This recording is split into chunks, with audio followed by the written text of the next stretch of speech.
Bonjour la famille, bonsoir. Et de prendre la herbe Olandanga. Bonne année 2023. Happy New Year. Et sa sœur Marie-Grâce. CEO ya MG Star Boutique. Marque ya bilamba na biso. Na ye liboso na bino pour nous souhaiter bino ba bonne année 2023. Et na ye ko courageux biso, pe ko motiver biso. Pe ko lobela biso sur procrastination. Dieu merci, et belé to koti 2023, et belé pe ba koti angote. Dieu merci, et belé ba kota ki ango, me balala ki balamuki na biso elongote. Mais yo zingolu ya kolala kolamuka, alors lo balanzambe merci. Peut-être kolo ba keno anga asambela kananga te tout. Non oui, asambela rate. Mais Bible les ont déclaré nzambe asala kangolu na muto oyalingi. Donc moi je crois c'est la grâce de Dieu. Ngolu na nzambe nde et la musio. Yango loba merci na nzambe wana bisika ozali. Yo zo fêter na famille na bana. Lisusu bazo fêter bazo fêter baza na hôpital. Lisusu bazo fêter te parce que makambo ekomeli bango baza na matanga. Ngana otozingolu yango ya famille eza bien.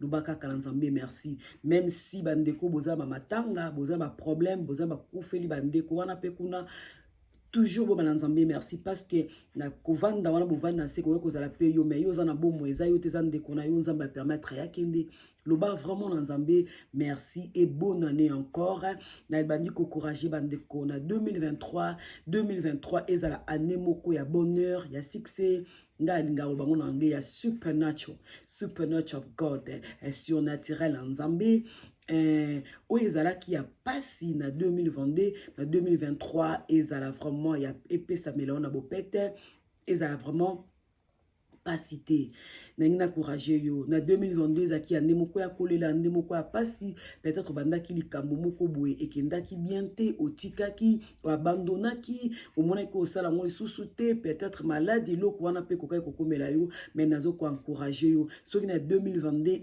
et sala esimbaki te na 2022 ezalaki pasi na 2023 ezala pasi te. Prends courage, continue ya kosala oyo omonaki ezaki hard for you, ezaki pasi for you, ezaki pasi pona yo pardon, nzambe akozanga te ko sunga yo et banda ko nzambe lelo tozali 1er janvier 2023. Nzambe déjà na plan na yo. Tant bandi ko sala plan na yo lelo vraiment za kaina bikiloba année 2023 non sala bo Nzambe la rosa na plan na wana parce que muto ataka nzambe na plan na ye aishuaka te mingi to sala ka na ba propre fort na biso des fois Saint-Esprit année passée abanda ko pesa yo ba directif mais ubande ozaki attentivement te akoyo kango abande ko luka agaji yo Jesus wanted to guide you. Holy Spirit wanted to guide you. Angaka guide yo mulimo mosonto mais yo zaki vraiment kaka keno one ko sala ozaki vraiment basé mingi na intelligence na yo na mayele na yo oyo tangelango mais Saint-Esprit moi otikela qui est placé 2023 tikela Saint-Esprit place ezana batum susu ezana bato zaki na 2022 il faut séparer na bango il faut kabwa na bango ezana batum susu faut obima na you need to come out of your comfort zone obima na comfort zone na yo parce que place aux autres l'aise mais nzambo omonelo place wana te alors ça là effort ya koyoka vraiment nzambe peso nzamba lobi obima ezana place musu faut au déplacer au baluki tellement trop na rond-point rien ne marche.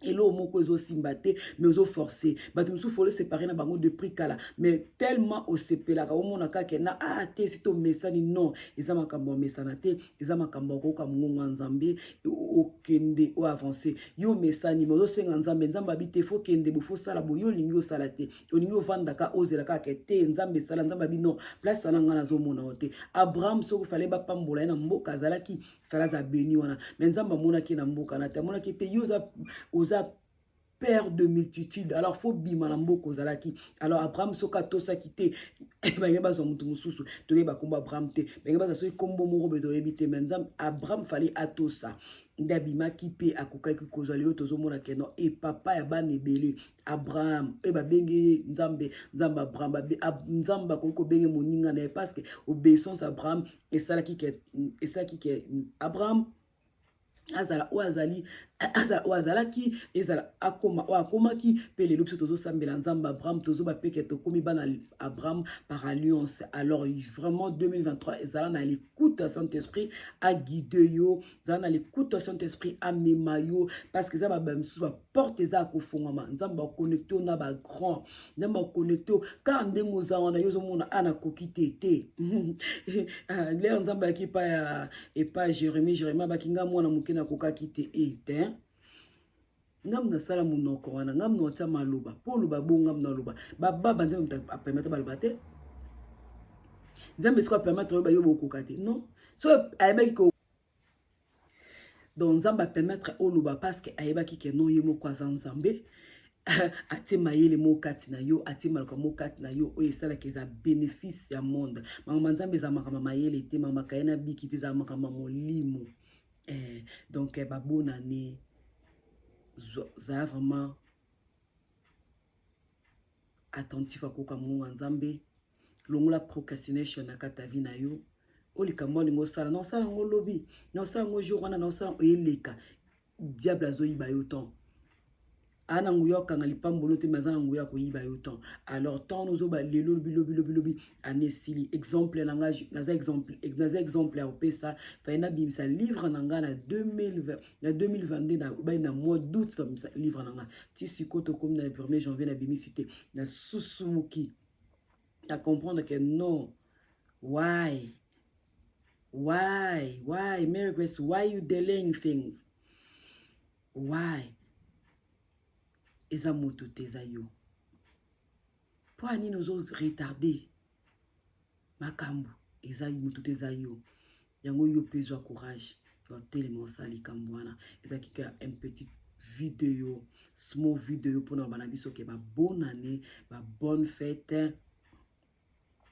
nzambe azana biso année 2023 simba e makasi simba vraiment nzambe makasi et pour simbo makasi otika ete so otiki e portika so simbi makasi e pour simbo makasi vraiment ba meilleur vie année ezala année moko ya grâce 23 23 2 plus 3 eza combien 2 plus 3 5 grâce et 3 na suki ça combien 3 années résurrection et belé c'est qu'on a vu na yo pe grâce nzambe et ya likola bomo na yo au matin niveau moko ta monsieur moko comprendre te mais ma pekandeza na c'est parce que bible le bien linga kaba humilité alinga kaba humble alinga mutaza ami kitisa kaba humble.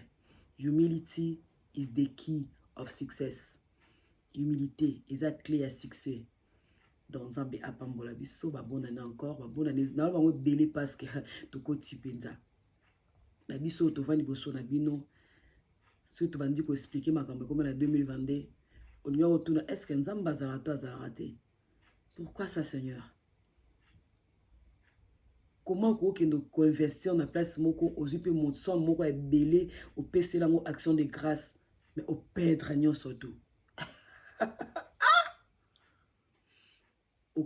ok ça business mo prépa pour ko chika nous zupe mbongo mo e belé à sous ko vider compte bien pèse action de grâce pour la place action de grâce pour ma kamone qui est bien mais na munoko ngando nguma kuta sanza kamela munoko ngando sanza raté sur meli 4 les ana sid moko et comme ça raba biloko local donc comme ça ngo ba ngoni et ni kakango mais to continuer toujours to bika que non azamala pour continuer même pas ces acquis na 2023 na 2022 pardon 2022 mamba paste mamba sengo yo seka kombono etanga maba otala ba luka wana nani te aza vraiment na nzamba solo. Merci Nzamba pambola bino, aimez partager vidéo, vraiment vous s'abonner na Marie Grace Taylor TV pour na olanda la vidéo na biso. Merci.